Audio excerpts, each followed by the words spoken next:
I hear this story, and just 4 years ago, you had this diagnosis at the age of 24, correct? Yes, Can exactly. you can you take us back to what went on in your mind at 24, getting such a diagnosis of a brain tumor? Just walk us through that if you could. hmm Yeah, it was definitely a surprise. I just came back from my travels through Asia. The whole pandemic started, so I had to come back to Europe. And I was only 1 month in Berlin, actually at that time in the place of my parents, normally having my breakfast at the terrace. And then I had an epileptic seizure Hmm. and I got immediately admitted to the hospital and they diagnosed a brain tumor. And I listened to what the doctor was telling me, and internally I felt like this is not my reality. I don't want this. I cannot associate myself with it. And that was actually very intuitively, but later on, I figured that that was the most important thing of not accepting the diagnosis. Mm. And because I felt one day very healthy and vital, and the next day they wanted to tell me I have a brain tumor, it didn't fit into my reality. So I listened to what the doctor was telling me, but in a way it went in here and out here again. And I understood that I have to ask myself rather the question, what led to this outcome? Because no one asked me about my stress levels, which were over the roof. No one asked me about my lifestyle. It was just diagnosed, and they just wanted to cut it off out of my brain. And for me, it was immediately an alarm that my body was signaling me that we have to change something in the way I was living my life. Hmm. So maybe back to my story, like I was working so hard, like really not paying attention to my body and its needs. I was overworking, overstressing. I had my vision and I was so determined to go that path no matter what. But my health was struggling on the way.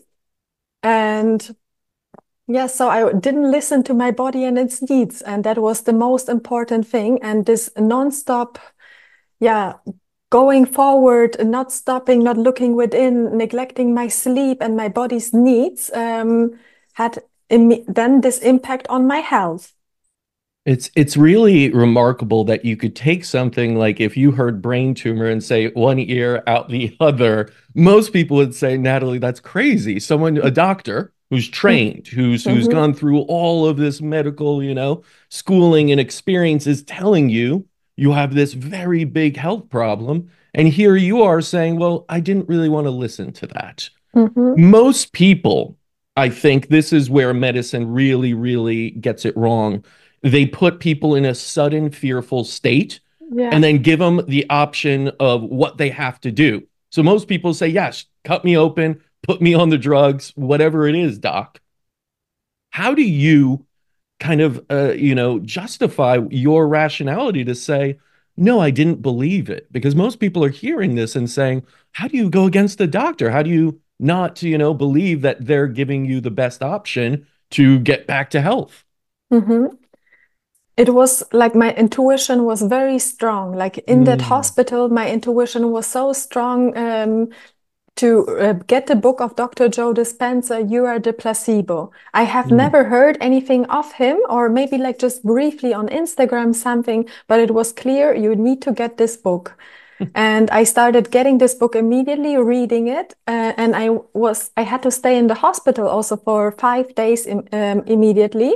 And I was in a hospital room with three other women that completely reacted differently. They accepted the diagnosis, they were devastated, and I saw that this cannot be healthy if you feel really even down with that diagnosis, if you really accept it and you become that disease.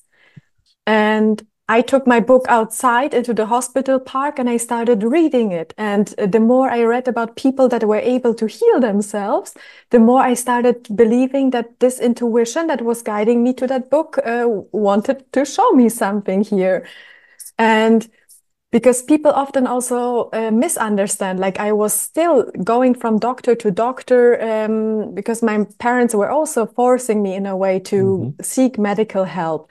I even had a planned surgery scheduled 2 months after the first diagnosis, but I put my full focus on healing and Mm. health. because I was aware of that energetic aspect, that where we place our attention, our focus, that's where we will head. So I didn't want to put any attention on the ball in my head.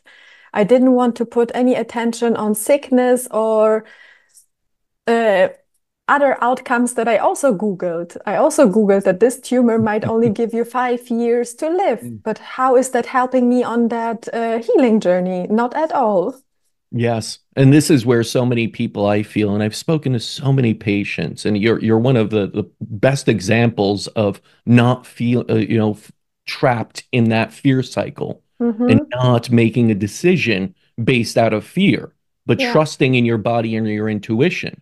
And that's again incredibly rare. And I have to say, you're going against also probably your parents' wishes because they're saying you have to, Natalie, do something. This is serious.